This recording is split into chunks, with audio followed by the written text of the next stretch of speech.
Push the video. On your best behavior. On your best behavior. On your best behavior. Need you to be on your best behavior. On your best behavior. On your best behavior. Need you to be. Hello everyone, it's Myrrie. It's Kay. Hi. And we're here for our weekly podcast. BOYBB. Be on your best behavior. Okay, so the topic for today, Kay thought it up, is hustle and flow. So what we're gonna do is just give you information on how we hustled and how we flow. So go ahead, Kay, get us started. So I think the reason why I want to come back to this because we have an affiliate program going on. We have some other things that's coming into play. So we just wanted everyone to know and people to know where we started from. So how we started with the behavioral health home. So I was coming out of home health.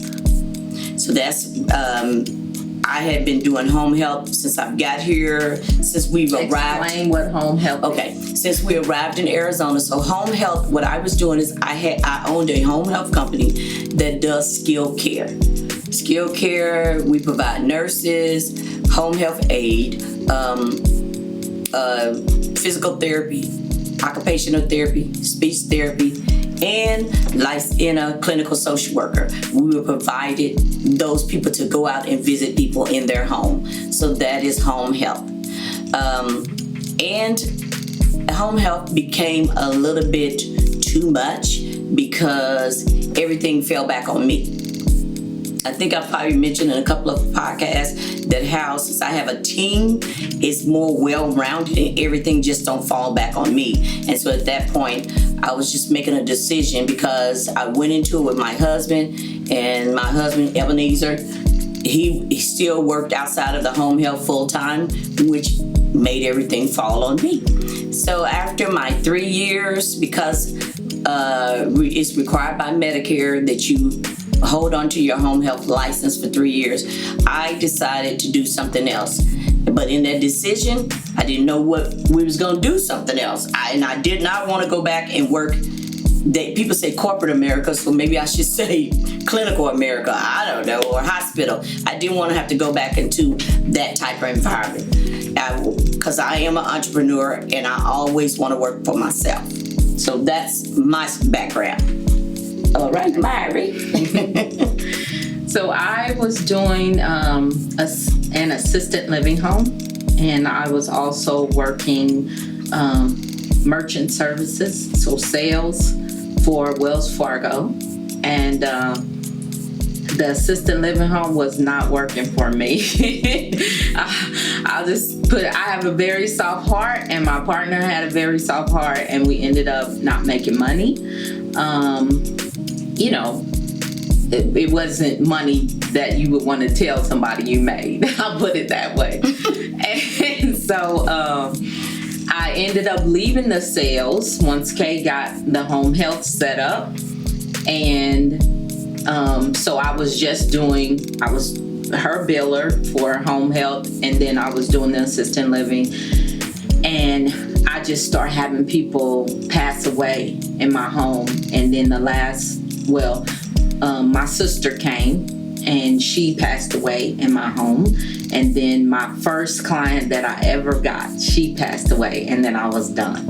So I was trying to figure out which way I was going to go, and boom, it's like this opportunity. Yeah, because one thing too that led us into it, the sister that came to live in my home, she was schizophrenic, bipolar, so she had mental issues our whole life. So when she came there, she was still dealing with that and dealing with health issues. She had cancer, and so she ended up passing away. And so it's always been a passion of ours to do, to deal with behavioral health clients. So it just seemed like this was the right decision. Yeah. It almost fell in our lap. Yeah. So even though a business fall in your lap, Do you have the financing to build that business? Yeah. Do you have the credit to build that business? So we're going to talk about that. We're going to tell you about that. Yeah. So, how do we want to start that? I'll just tell you. Say it. Yeah, just say it. When we, like I said, my finances, I didn't make good money doing the assisted living home. I was making a salary with the home health, but my credit was jacked by then. So I'm talking like 464, something like that credit score, and my money wasn't right and wasn't tight either. So we were practically both in the same boat. I think the only difference with me is that my husband and I always financially have been separated. So my Ebenezer has good credit.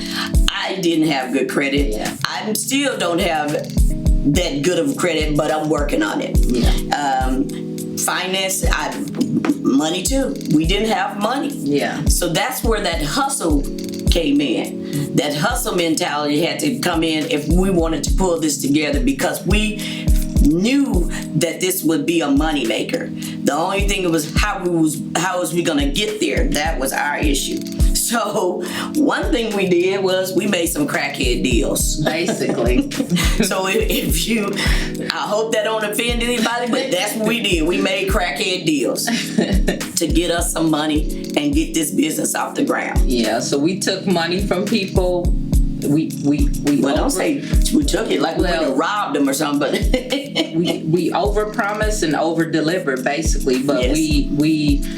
we didn't have any money. So we built a PowerPoint up and sat in rooms full of people and poured our dreams and our aspirations out on other people, and some people was like, y'all crazy, and walked away. And some people that believed in our dreams and our vision wrote us some checks. Yes. And that's how we raised money to start our business.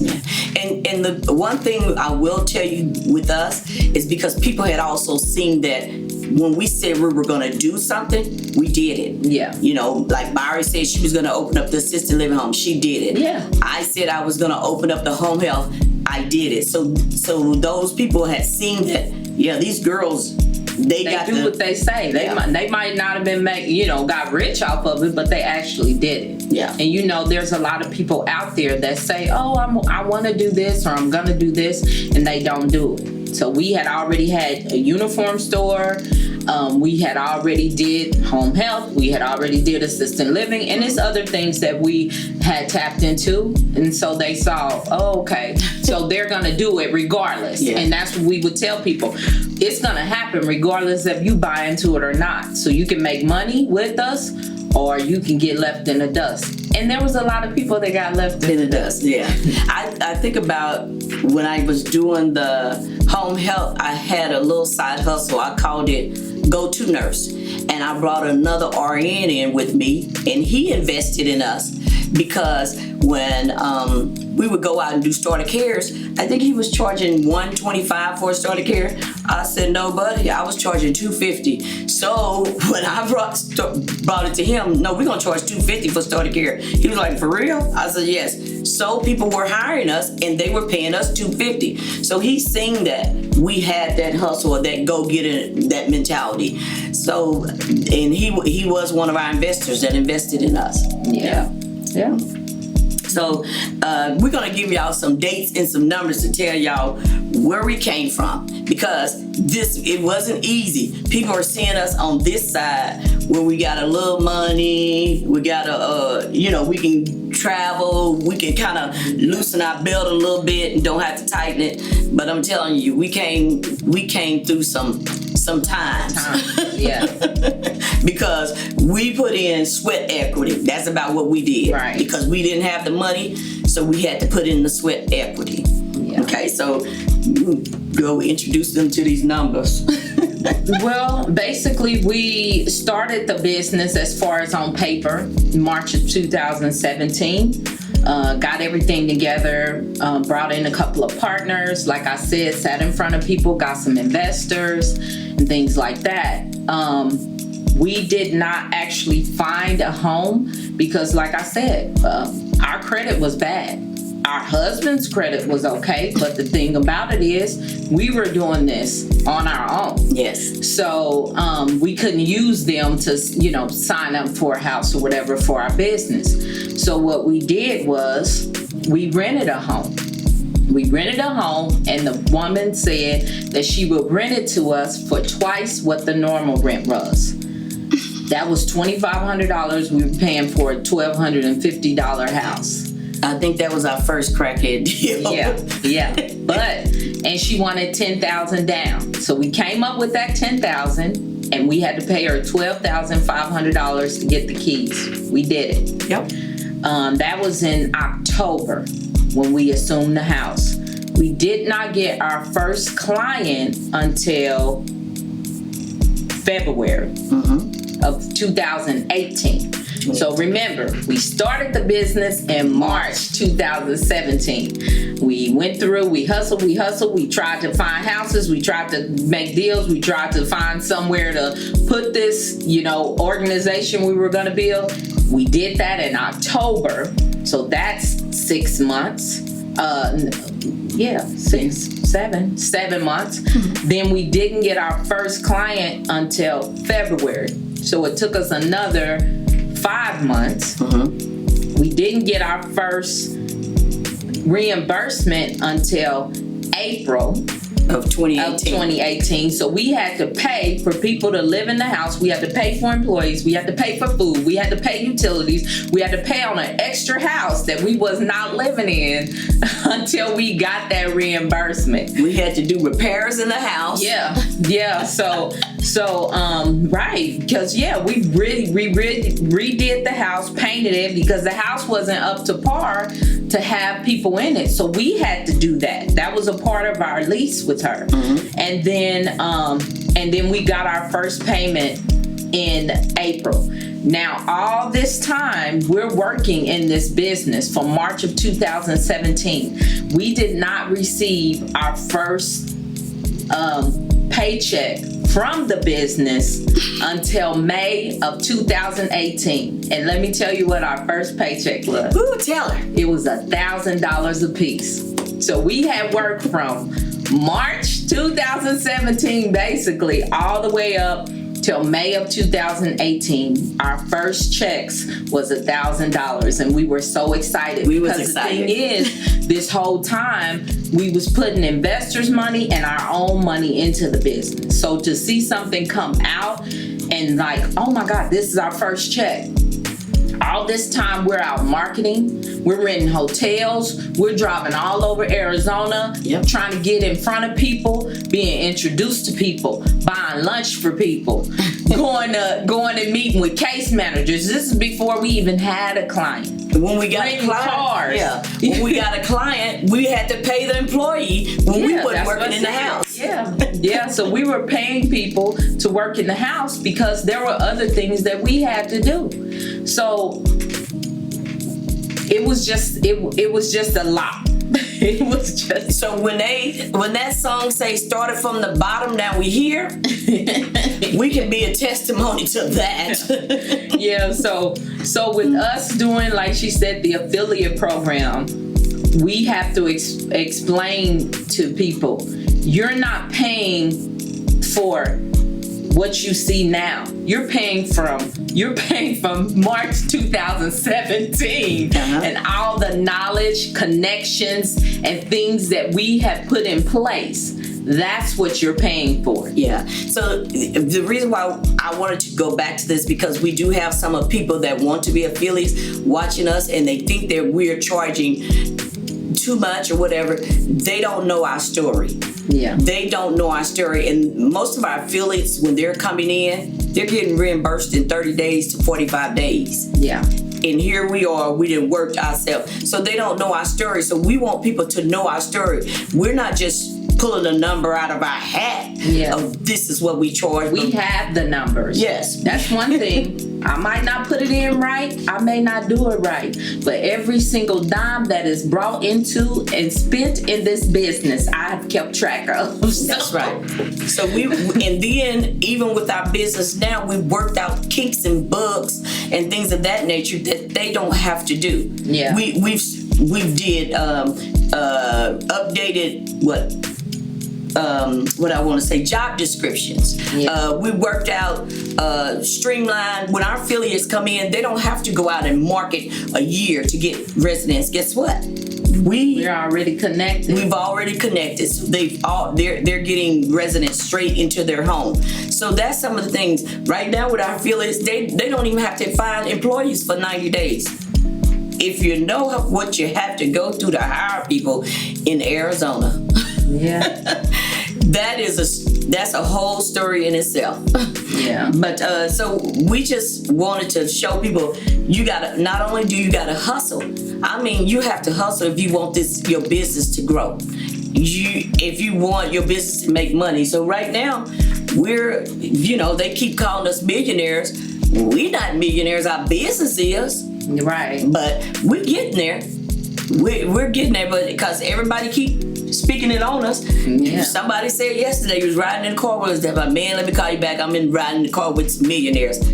You're right. We're gonna get there. Yeah. Yeah. And we're hoping to bring some affiliates and other folks with us, but we want them to know our struggle, that we I guess things that we've set in place and things that we're doing, we may sometimes seem tough or stuff like that, but we went without. Yeah. We went without sleep, money, things that we wanted to do, traveling, stuff like that.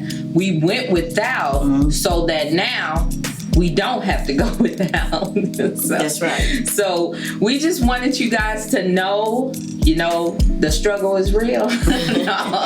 And know our hustle and how we flow. Yeah. Because it takes sacrifices and it takes doing things a certain way in order to get to a certain point. Yeah. So right now, we could just talk about right now in our business, we're going to another level. We're in growing pains. I mean, really, technically, we're in growing pains. Because we're growing, we're adding things to our business, workman comp, benefits, sick pay, all these things that we're adding. Put none of that on camera. That we're adding to our business, because we don't have all that. We're a growing business. So, but these are layers that we're adding now. But if you look at the time frame that when we started, it seemed like a long time, but when you think about it, it's not, of all the stuff that we have put into place. Yeah. Yeah. So yeah. I mean, it do seem like a long time, but when you look back and say 2018, and it's just 2020 now. Whew. Yeah. But wow. We have been there, came. Stop hitting on the table. Been there, came, so I was adding some special effects to the thing. So basically, that's pretty much it that we have to tell you. We just wanted to go over that, and like we always say, hey, be on your best behavior in everything you do. And in these days and times, be a blessing to someone else. Bye.